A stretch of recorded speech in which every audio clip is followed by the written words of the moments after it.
I'm the PLEN Programs and Communications Manager. I will be in the background, in the front stage, however you want to say it. But I'm here to introduce Sarah Bruno. She's our Executive Director for PLEN. Many of you probably know her as well, but she'll give a little introduction and then we'll go ahead and get started with our panelists. Thank you, Sarah. Thanks, Mackenzie. I've been having a little bit of trouble with my mic, so hopefully everyone can hear me okay. So I'm Sarah Bruno. I am the Executive Director of PLEN.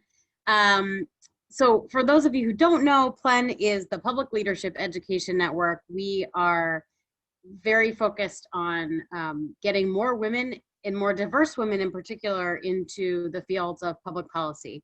And so we work with college women, as you probably know.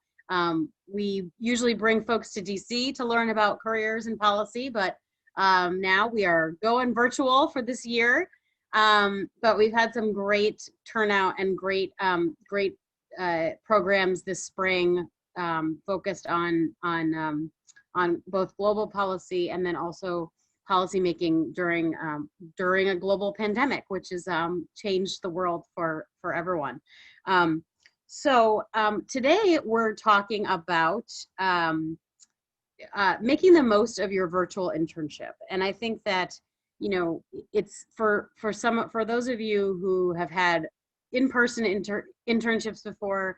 Some things are similar and some things are different, but we've got a great group to talk with you about kind of how they're thinking about their virtual internship and how to use that in a job search, how to use it to parlay another internship, and kind of how to talk about some of the skills that they've learned, in particular being online, that are a little that they've been able to hone in these particular circumstances.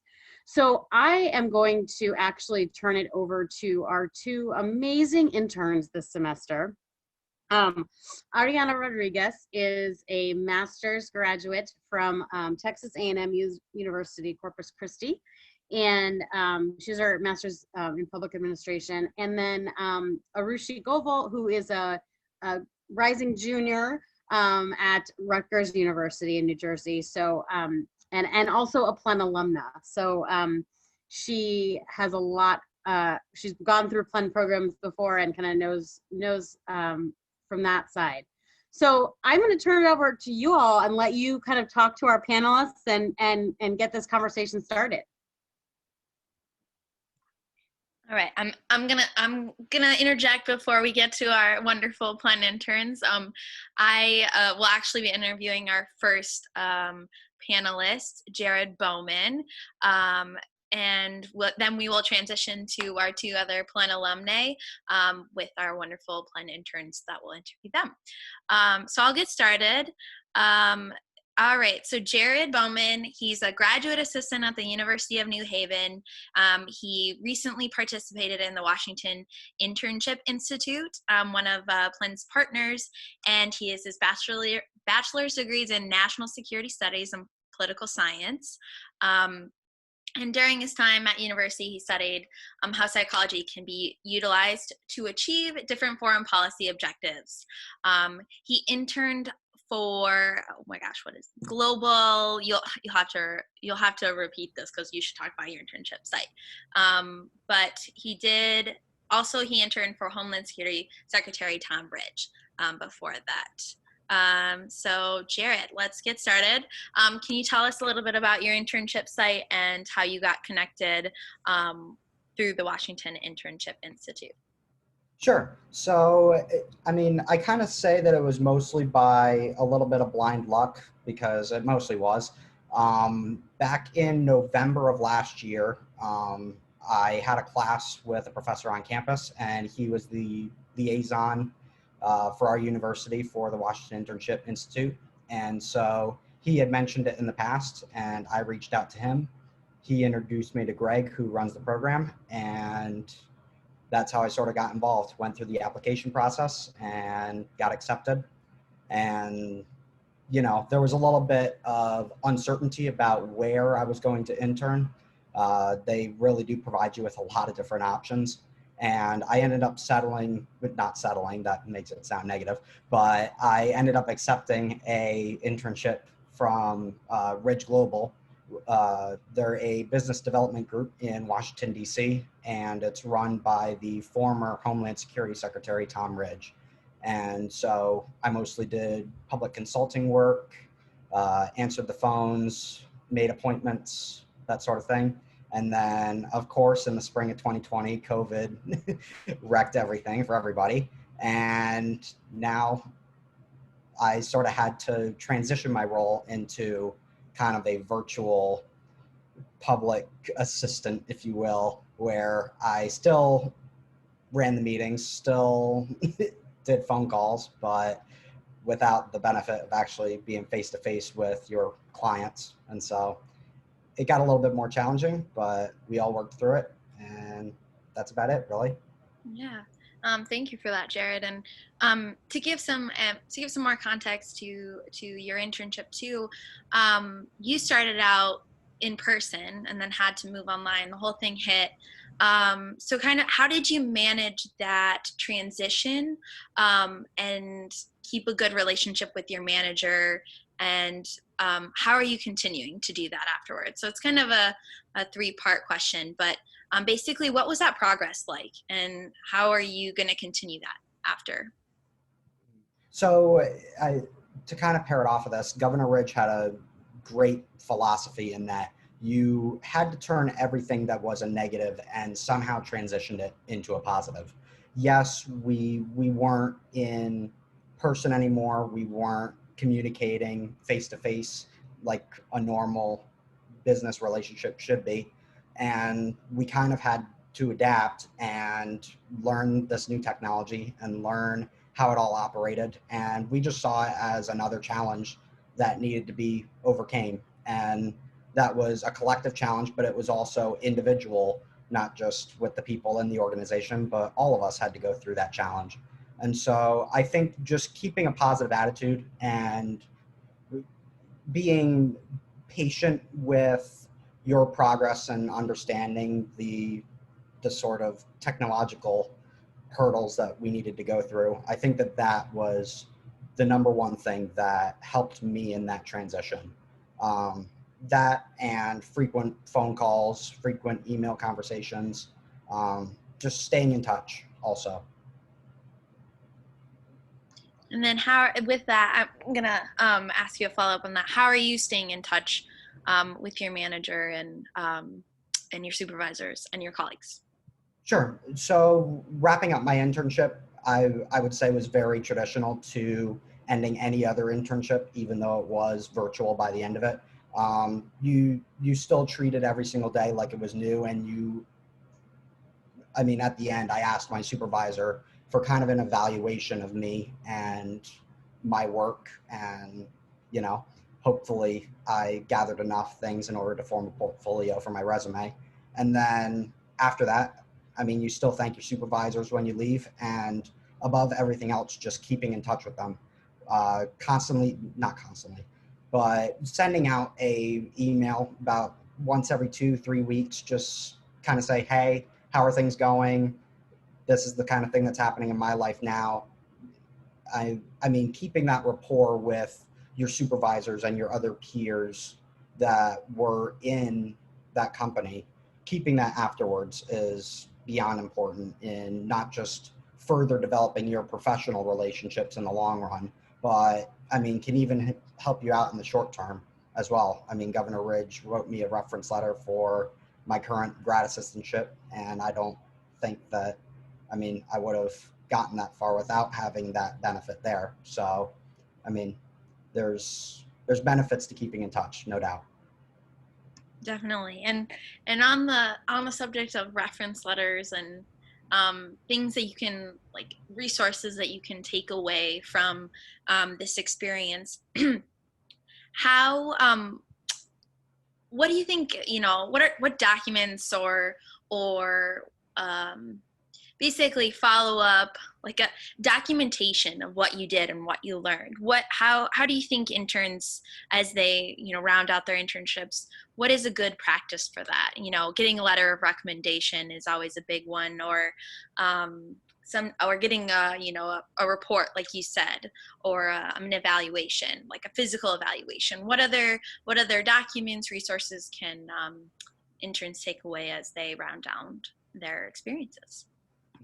So, I mean, you did highlight the number one thing that I think a lot of people do look for, and that is a letter of recommendation. Obviously, having that letter is good.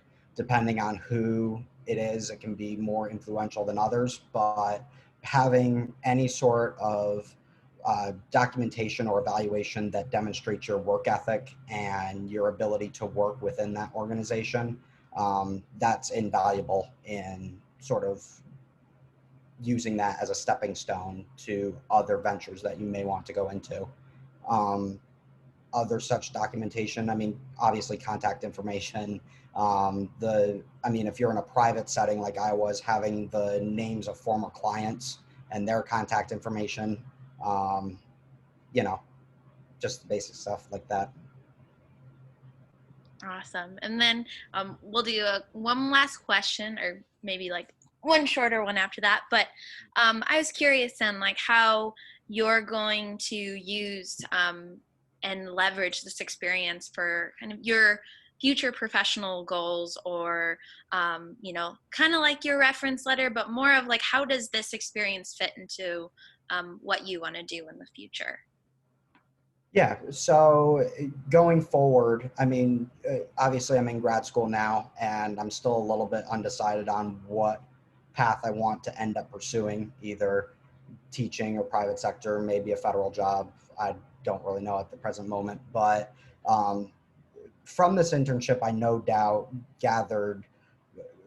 not gathered, but enhanced a couple of skills that are essential to any good worker. Um, Being able to learn from influential people, kind of like not being the airhead in the room, shall we say, and that even graduating from school, like don't assume that you know everything. Don't assume that you know how this business operates. So I mean, just being able to understand what you know when you know it, kind of thing, and not, yeah, I that sort of thing. Never mind, I'm kind of lost right now. But um, apart from that, I mean, from my internship, learning how to run an effective meeting, um, learning how to work with different types of people, how to prioritize work, especially in a virtual internship, because your supervisors will definitely pile on the work since there is no classic 9 to 5 schedule that you just work off of. And apart from that work, being able to ask for feedback and questions that you may have. And so I think that those skills got enhanced in my internship, and I think that they'll apply really well to grad school as well. Definitely. And I wanted to ask you one quick last thing. Do you have a favorite part, memory, phrase, what you name it, that it could be like a project or something, that you a favorite part of your internship in general, and what you'll take most to heart? Yeah, I think that the one thing that you end up taking out of an internship is the connections that you make with people. And so some of my fondest memories are, I mean, having lunch with Governor Ridge or going out to have drinks with my supervisor and that. I mean, it's kind of corny to say, but it's the little things that really make the whole experience worth it. And so just having that ability to connect with people that are successful in the field that I want to get into, and kind of rubbing shoulders with them and seeing what it's like. It's a strong motivational power, and it also sort of gives you a bigger sense of confidence in that, okay, I can probably end up succeeding in this if I try hard enough. So those would probably be the largest takeaways. That's great.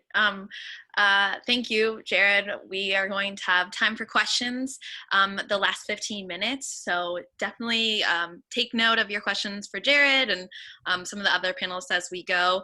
And I am going to send it off to our development intern, Arushi, and she will interview our first Plen alumna.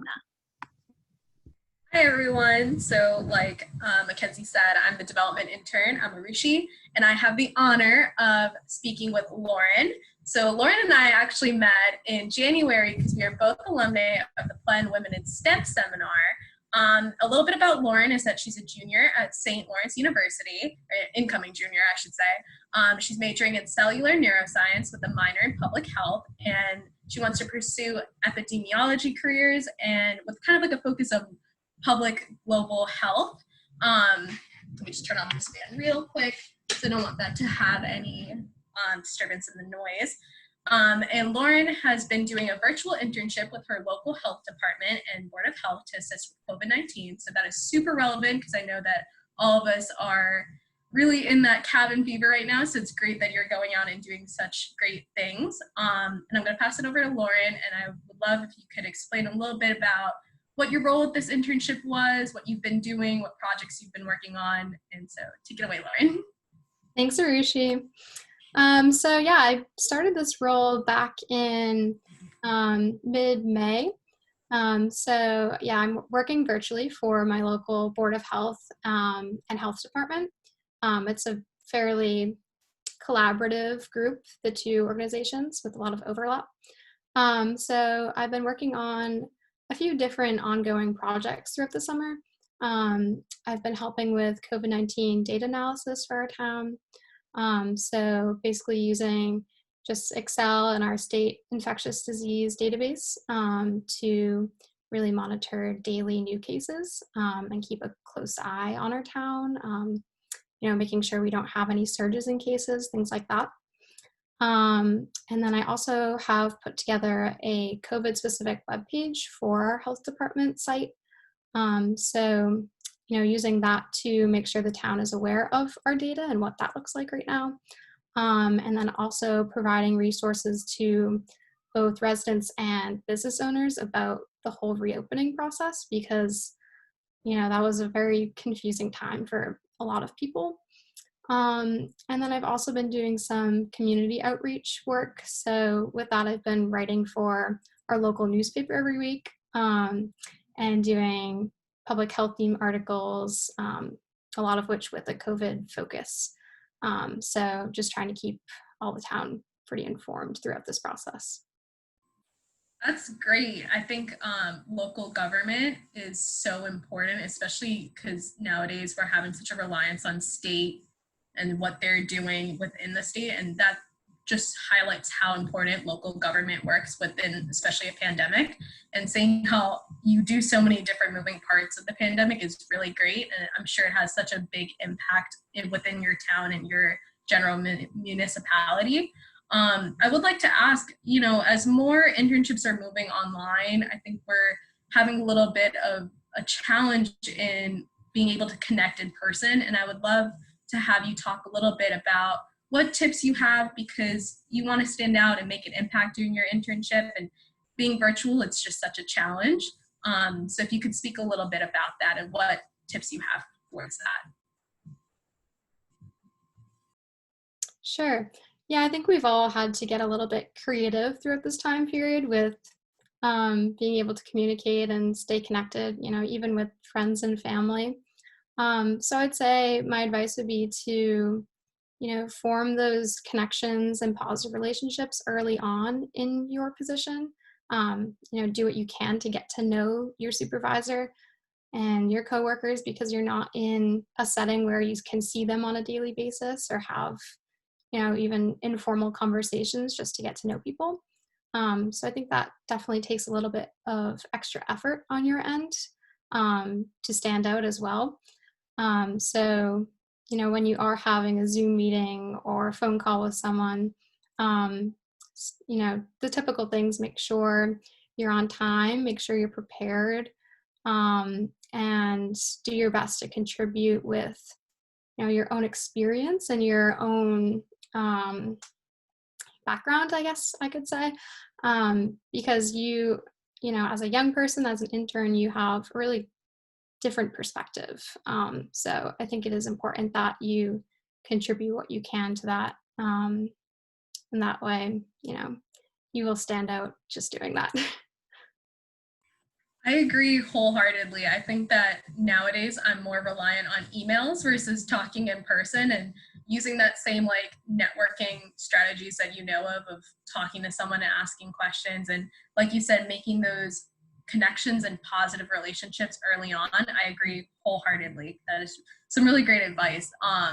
So I want to know a little bit about, being an intern in general has its challenges, and being online, there's some additional challenges. So I would love to hear what was a hard lesson you learned as an intern, and if you could go back, what could you change? Is there anything that you learned maybe halfway towards the end that you wished you could have implemented early on? Sure. Yeah. So I took on this role during a pretty scary, really, really crazy time for, people in the world of public health. So a lot of the people I work with were doing, twice the number of hours that they normally are supposed to be doing. So jumping into that position, I was super eager and ready to get going and learn. And I found that, me being an intern, I was not always prioritized at that time because there was so much going on. Not all my emails and my phone calls were getting answered and things like that. And I think going back, it's a process of getting acclimated to your position, and getting to know the people you work with. So just to remember to be patient through that process, as you find your role in the team. And, knowing you are an intern, it might not feel like you're always valued or prioritized, I guess you could say, but your work is definitely critical to the team.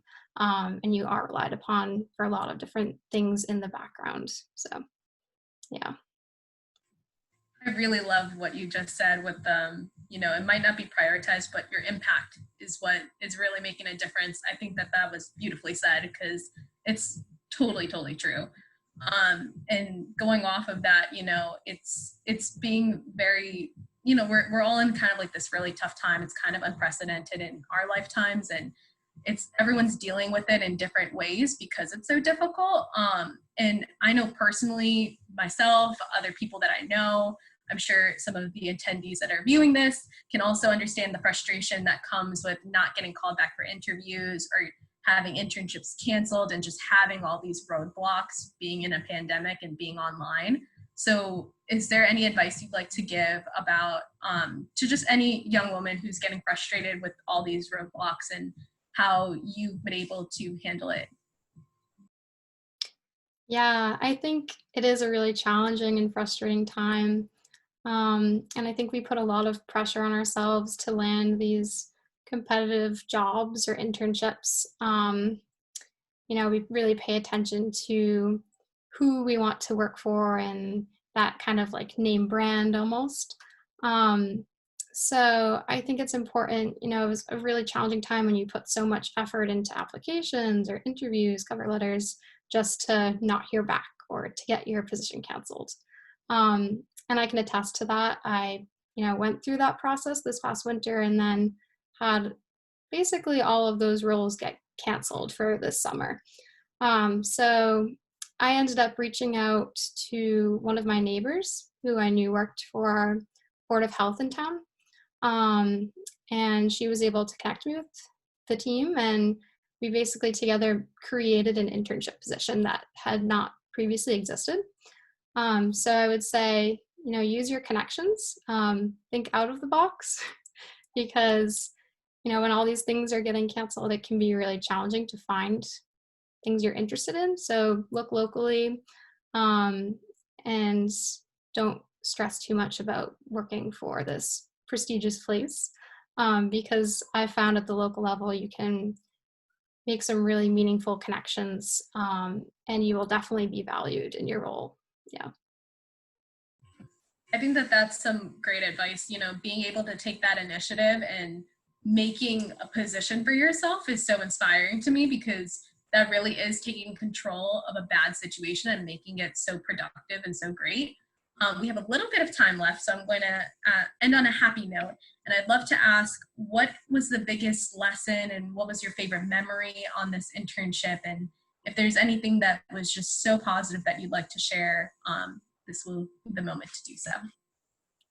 Yeah, I think kind of going off what Jared said, through this role, I got to meet some really incredible people that have lived in my town and I didn't know previously. And I was fortunate, you know, this is my last week now, which is kind of crazy. But we were able to meet in person for the first time, which is definitely a different experience when you've been used to seeing each other through a screen. So that was pretty exciting to be able to finally meet people, you know, in a socially distant setting. But yeah. That's really nice. I'm so glad you were able to at least get that opportunity to see people in person. With that, we are rounding off our time together. But thank you so much for speaking such great advice, Lauren. And now I'm going to pass it on to Ariana, the communications intern. Thank you, Ariana. Oh, real quick, if you have a question, you can type it in the chat, and there's going to be question and answer at the end. All right, thank you, Ariana.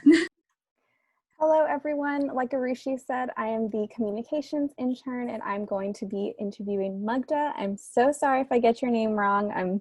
We're working through it.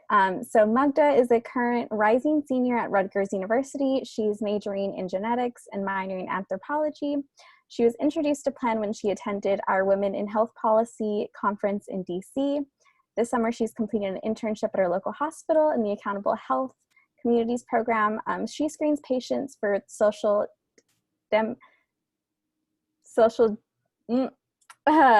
she basically determinants, of health, after which they're connected to helpful resources, their community. So I would love if you could tell us like what you're doing, what projects you've worked on, and your internship in general to start us off. Sure. So I'm working at my local hospital in the Accountable Health Communities program. And what this is it's an effort to address healthcare via other factors. So there's obviously the in-person care that you'll get from the physician, but there are so many other factors such as access to food, housing, a safe environment at home that also impact your health. And especially right now where people are struggling with a sudden decrease in their lack of income, or for example, if you were a senior citizen and were living a pretty isolated lifestyle, and now it's even harder for people to check up on you. So we're trying to do this research project, which is determining if implementing this program to connect patients to resources that can help them actually improves health outcomes overall. And if this is shown to be a successful model, then it will be adopted by the hospital, which treats many patients, and it will have a much larger healthcare impact on the community. And I'm also doing a second internship through a different hospital, the one that it's called Robert Wood Johnson. It's the hospital that's affiliated with Rutgers. And that one I kind of got by accident. I reached out to the director of the Women's Health Institute there because I was interested in shadowing her and learning more about women's health, but she, instead of asking me to shadow her, invited me to have an internship position there. So I was thrilled about that. And she kind of gave me a lot of creative freedom with what I could do. So one thing that she's involved with that I was also very interested in as an undergrad is something called One Health, which approaches health as an intersection of human health, animal health, and environmental health. So I've been able to do a lot of projects that kind of bring those three ideas together so that we can approach healthcare in a more holistic way. A common theme with all three of you is resilience and initiative. All of y'all took that initiative to go out and get an internship. So what are your tips on like when you're given that creative freedom, what to do, and like how to take initiative at that internship to create your like unique projects or to make a space in that internship that your voice matters? Mm-hmm. So I think one thing that's really important is to just first assess what resources are at your disposal, so then you can create the greatest impact with what you have. So, you know, there are of course many projects that I would love to do, but that are just not feasible with what I have. So in the accountable health communities, their main thing is they have access to patients, and so they can create this impact by taking advantage of that resource. When I was creating my project with the One Health initiative, I realized, hey, I'm a student, I have access to this entire community of tens of thousands of undergraduates, and so I can recruit these people to kind of work on their own project. So the project that I'm actually working on through that is we are starting a children's book series in order to kind of start teaching people young, introduce these concepts to kids so that when they grow up, they understand the importance of these healthcare concepts, because even COVID was started because this concept of realizing that we share our environment with animals and that presents challenges as well as benefits. So yeah, we were able to use the resource of having many students that can put time into this project, as well as, okay, a book is something that we can easily work on virtually. So like that's doable. And so I would say the most important thing is to be realistic, because then that improves your chances of success. Absolutely. And to be creative too, like you went from the medical field to I'm going to help with a children's book. But what advice would you give to other students looking for experience in the medical field? Like you said, you were trying to shadow, and that's just not a reality right now. And a lot of doctors are very overwhelmed with COVID-19. So what advice would you give about like getting experience in the medical field right now in such a tough time? Mm-hmm. So I think the one thing to keep in mind is that healthcare is such a broad term, and you can make a lot of impact in healthcare fields without necessarily being able to go in person into a clinical environment. And I'm applying to medical schools right now, and I can just say that in the questions that they're asking on applications, a lot of the schools want to know, what are your insights on COVID? What do you, like, how have you seen this impact your community, and what have you done creatively to make any impact of COVID better in any way? And so just because you're not treating patients doesn't mean you can't start community initiatives or improve morale or affect other things, such as the isolation and the lack of access to income that is affecting many people right now. Absolutely. And you are just so creative and looking at different ways that you can tackle COVID in different ways. But how are you, as your internships are starting to like round out, how are you wrapping them up? What documents are you saving, like we asked Jared, and what do you think you wish you would have done, or like maybe earlier on out instead of when you were wrapping up? So for me, an important thing that I'm doing in addition to the recommendation letters that I've requested is I've tried to get a written product or a publishable product out of my internship. So in addition to the children's book, which is something that I'll be working on throughout the year, I'm also going to be presenting 2 abstracts about the creation of the One Health Club and the integration of these ideas into our project.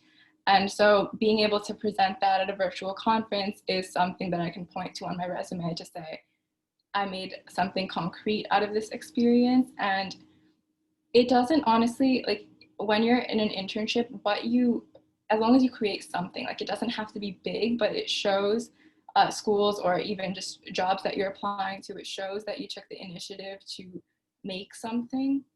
And like writing is a skill that is highly valued in any profession. So any writing that you can do, whether that be abstracts, poster presentations, anything like that, is very valued. So I would recommend that for anyone who is looking at any scientific or medical fields in addition to policy. So yeah, I guess that would be the main piece of advice.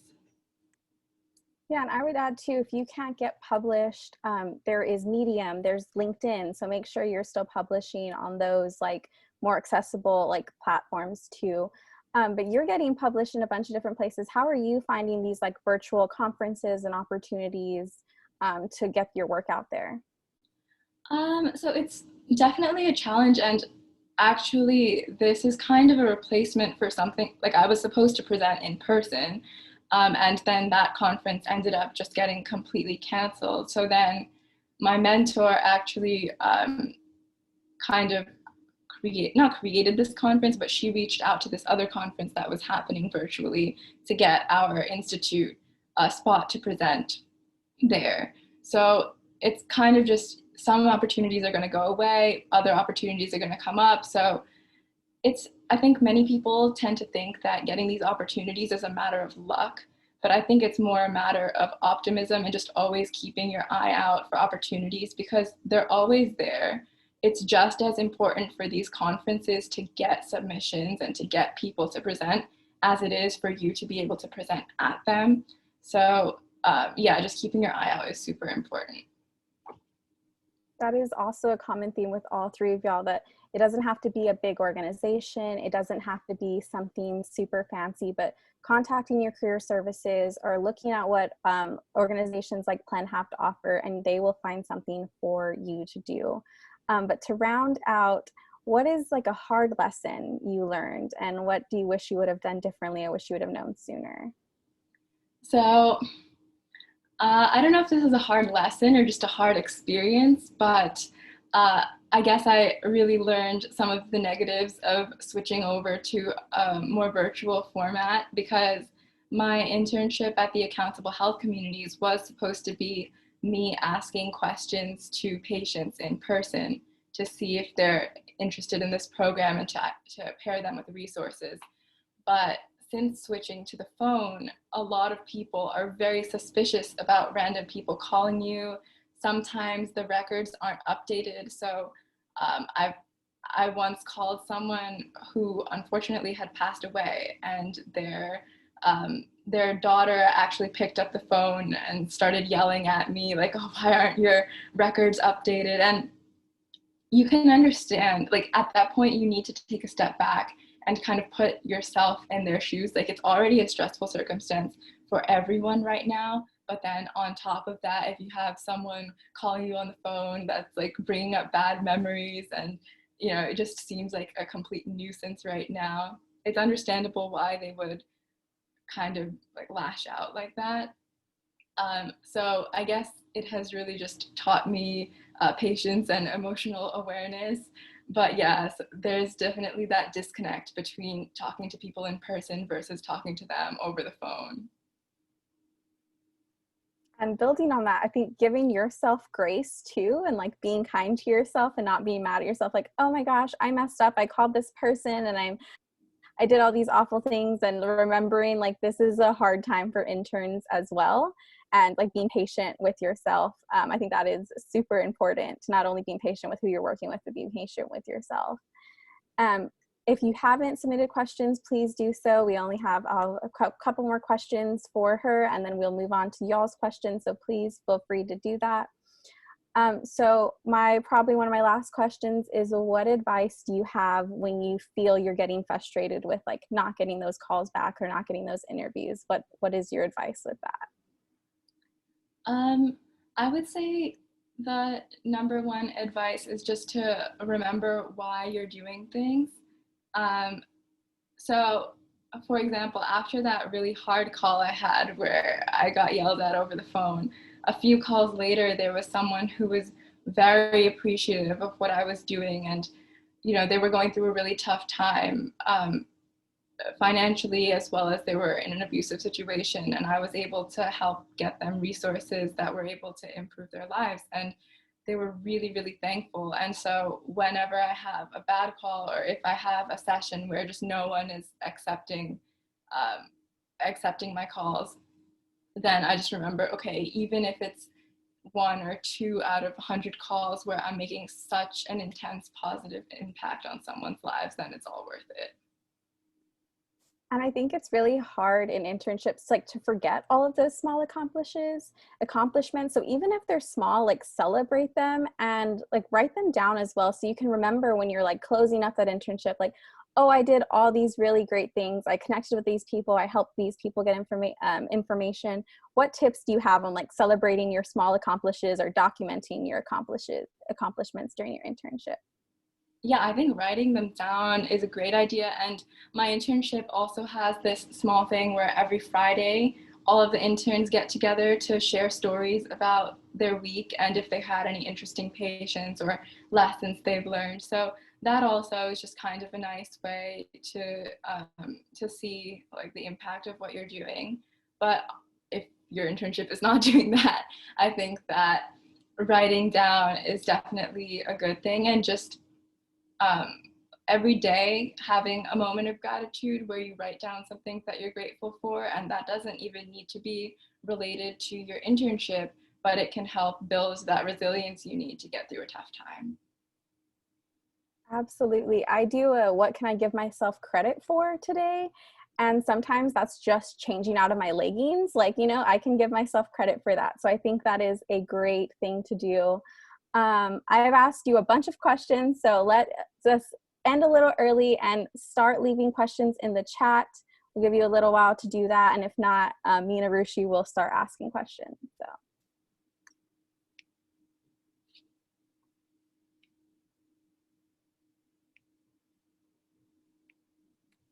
Nothing? They have done cool things. No questions.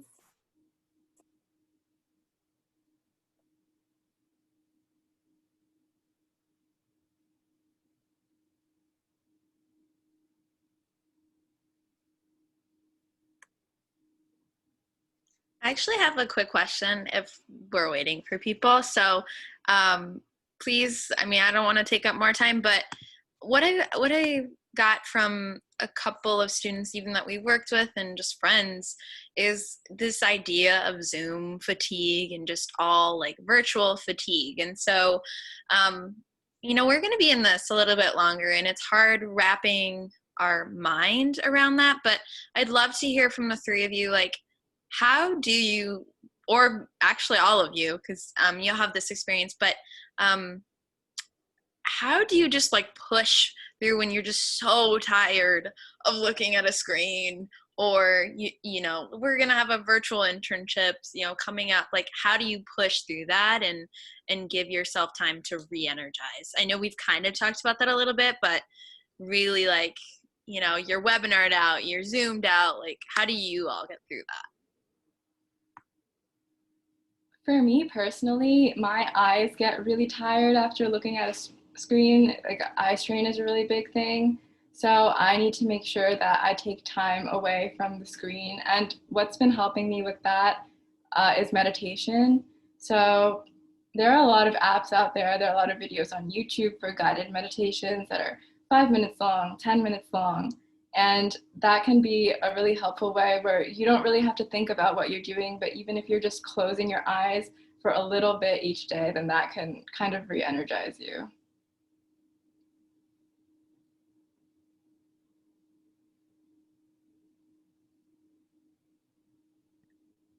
I can jump in after.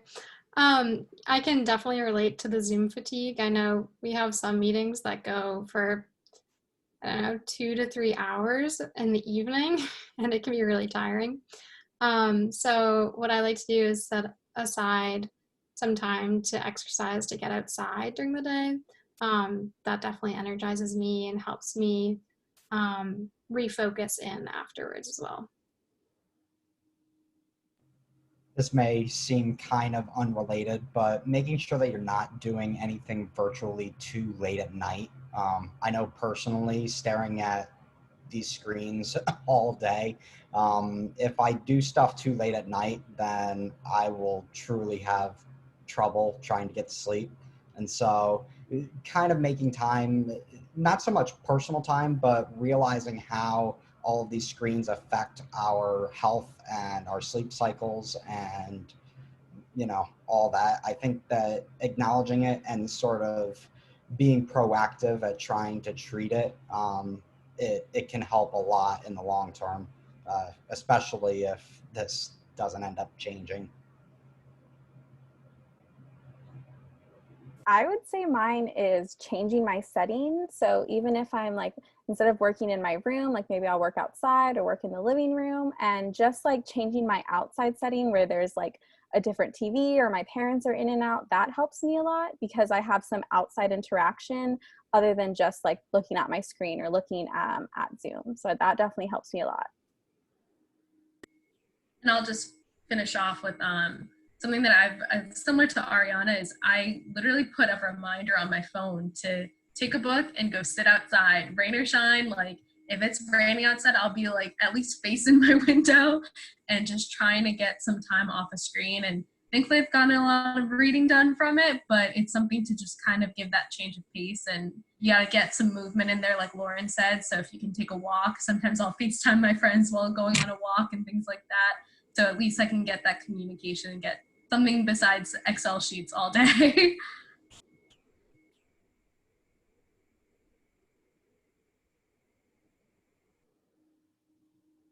So our first question is for any of the panelists who want to jump in, what ways have you found to make meaningful connections with other interns, managers, and staff?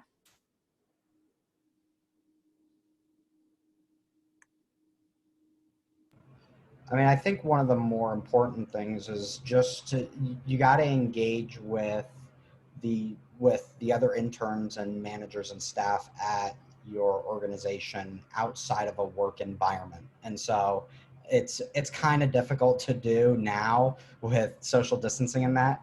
But I mean, during my time in DC, I mean, me and the other interns, we would go. And I mean, literally after work, we would go to the National Mall. It was only like half a mile away from where we were working. And we would go throw a football around after work. And I mean, it looked weird throwing a football in a collared shirt and khakis running on the National Mall. But, you know, if that's the way that you're able to socially bond with people outside of that work environment, you know, that's what you do. And so I think that just recognizing that the people outside, recognizing that the people within your office are also human beings that have outside lives and social networks and likes and dislikes, kind of getting to know those people. And I mean, it helps a lot, not only with just friends that you may meet and hang out with on the weekends, but it also helps your work ethic as well and your productivity in the office.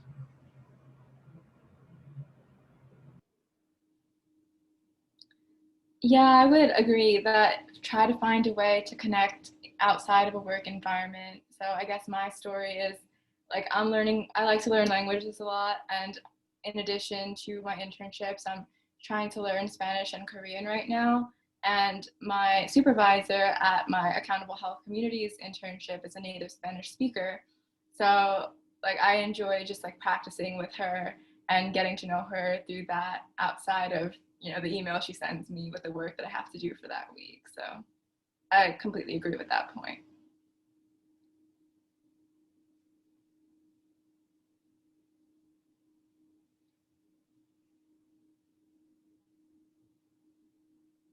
Lauren, would you like to add anything?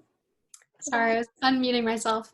Yeah, I was in a position where I was the only intern, and I was definitely the youngest person on the team by far. I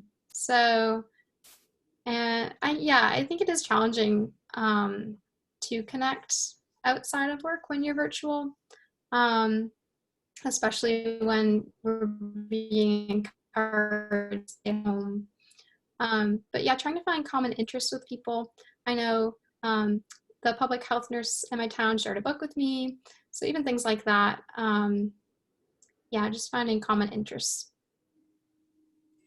I'd love to add to that because, like Jared said, my sister was the one who told me going into an internship, she's like, don't forget, you know, your bosses are people too. They have interests, they have likes, they have things that are in common with you. And I'm sure Ariana, Mackenzie, Marwa can speak to this, is that we've asked things about life, living in DC city culture, books, Netflix, what have you. We've talked about everything under the sun, and that's a great way for me personally to, gain connections, is like finding that common ground, like Lauren said. And so that's really the way to push forward. And then I think Ariana mentioned it earlier, is like social media that's acceptable, like LinkedIn, because sometimes people will post things that their friends are doing, and then you kind of have that in on, okay, well, this is something I can ask them about, and I have more to talk about, and that's how you can gain a meaningful relationship. Ariana, do you have anything else to add to that? Nope, you got what I was gonna say. See, on the same page already. There's another question coming in, and we can go in the order of Magda, Lauren, and Jared. And the question is, how much did your internship match skills you already had, and how much did you learn on the job? So Magda, would you like to start us off? Sure. So for my accountable health communities internship, like I'm a pretty shy and introverted person. So having to cold call people was definitely a skill that I had to learn. And I guess what helped me with that is I first wrote kind of a loose script that felt natural to me. So I wasn't reading it word for word, but just rehearsing what I was going to say to patients, and if they said this, then I'll have this response. And after some time, I was able to kind of make it more suitable to the situation. So if someone is skeptical of why I'm calling, then this is what I say. And so I guess I developed that skill of just being able to call up random people and feel comfortable initiating that conversation. And then the other internship, the Women's Health Institute / One Health Institute internship, that one I'd say I was a lot more comfortable with because I had had previous leadership roles in clubs and other organizations before. So I was pretty comfortable with organizing students, setting up that kind of structure. But I guess I hadn't ever done it at this magnitude before, and I hadn't ever had to start a club from scratch. So that was a new skill set. And of course, I've never published a book before. So that was also a learning curve. But I think you'll find that you're always going to be learning new things at any job. And people are usually pretty forgiving of you. And you also need to learn to be forgiving with yourself and just celebrate small victories along the way. And you will learn a lot more quickly than you will anticipate in the beginning. Like, I think I felt comfortable with the role within my first week. So it was a very steep learning curve, but like you meet it. So, yeah. Lauren, would you like to continue? Sure. Yeah, I can definitely relate to that about trying to establish trust when cold calling. That's something I also went through. And as someone who doesn't love phone conversations, it was a little uncomfortable at times. I'm a science major. I was hoping to have a lab experience this summer, and that didn't work out. So I've definitely established a lot of new skills this summer, which has been great. I have never really designed a web page before. I don't have that kind of background. But I also found that through this process, a lot of my coworkers learned alongside me, and I could teach them some things and they could teach me some things, which was a really nice environment to be in. There's a ton of resources out on the internet these days. So when I had problems with Excel, I could go find a tutorial. I've had to take a lot of online trainings at first in the beginning. But yeah, you definitely pick up new skills quickly. And even when things are outside your comfort zone, that's a really great thing because then you are developing those new skills. And Jerry, would you like to finish off?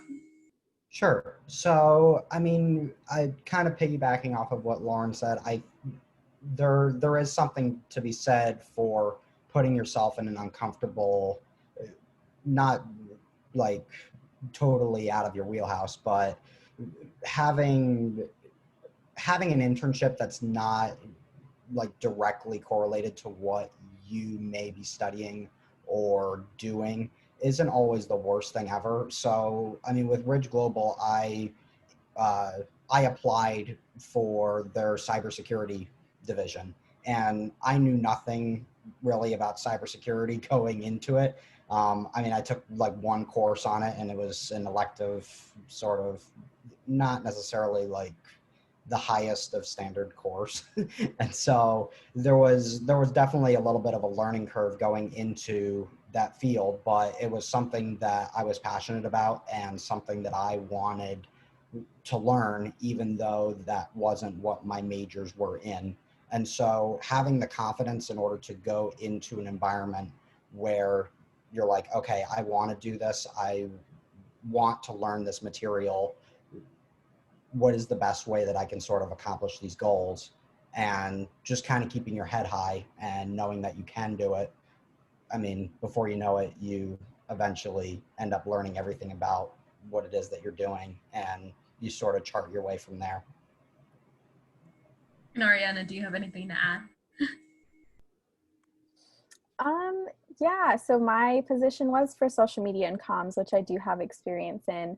But at nonprofits, you do a lot of stuff. You don't do just one job. So I definitely learned so much more about event planning and databases and mass emailing, which I never thought I was going to do. So just rolling with the punches and like being flexible is super helpful. And Agreed. You know, being a STEM major, I can 100% agree with the adaptability that you get with a virtual internship, especially. And I will finish it off with our last question, which is, what's next for all of our great panelists? You know, are you going towards more school or jobs? And, you know, how has this internship set you up for that kind of success? Jared, would you like to start us off? Sure. So there's a couple of different routes right now for me. I'm still kind of unsure. I would like to go into a more private setting rather than government. Through the Ridge Global internship, I learned that I like sort of the private consulting area of national security, where it's much more business-like and client-based, and it's about formulating relationships with other private clients rather than just doing normal government work. And so I think that that is the avenue that I'll probably end up pursuing in the future after grad school, of course. That sounds great. Magda, would you like to continue? Sure. So I mentioned this already, but I am applying to medical school right now, but I'm hoping for the public health route to really be involved with population health initiatives at whichever med school I go to. And this is kind of something that a lot of schools have been incorporating into their curriculum, as well as into the opportunities that they offer, like a really big focus on community health, community outreach. So I think I'll definitely want to be more involved with that in the coming years. And I am also looking at some schools in the DC area because I do want to learn more about health advocacy. And the PLEN conference that I went to in November kind of really increased my interest in that as well, being able to see the different types of advocacy that people were involved in. And our keynote speaker was actually someone who had gone to medical school and was also involved in advocacy. So I think that's where I would like to see myself in the coming years. I like how you fuse the two ideas, the two sections of it. Lauren, would you like to finish this off? Yeah, so I'm starting this new school year coming up, which will be an interesting experience. You know, hopefully we can stay safe. I'm supposed to be returning to campus. But yeah, I've definitely become much more interested in infectious disease and more passionate about that.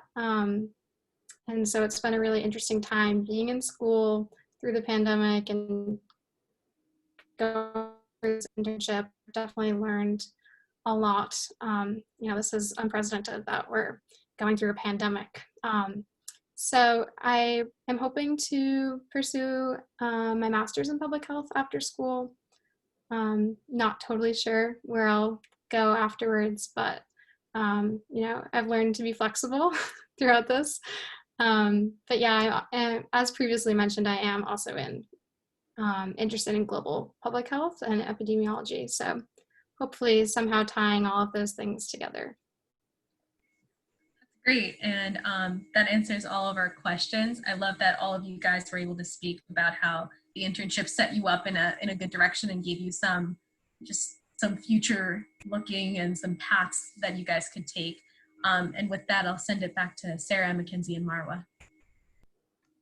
Thank you all so much. You brought wonderful perspectives to the discussion. I would like to thank all of our attendees as well. Look for more on PLENtalks. We're going to have one coming up about the census as well as the election this year. So we have more to come, and we'd always love to hear from you.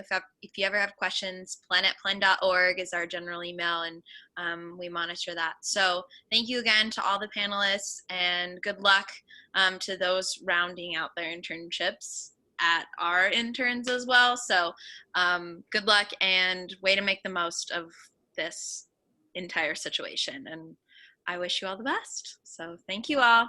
Thank you all. And thank you to the Washington Internship Institute for helping provide Jared and so many more resources to our students. So thanks. Thank you. Bye, everyone.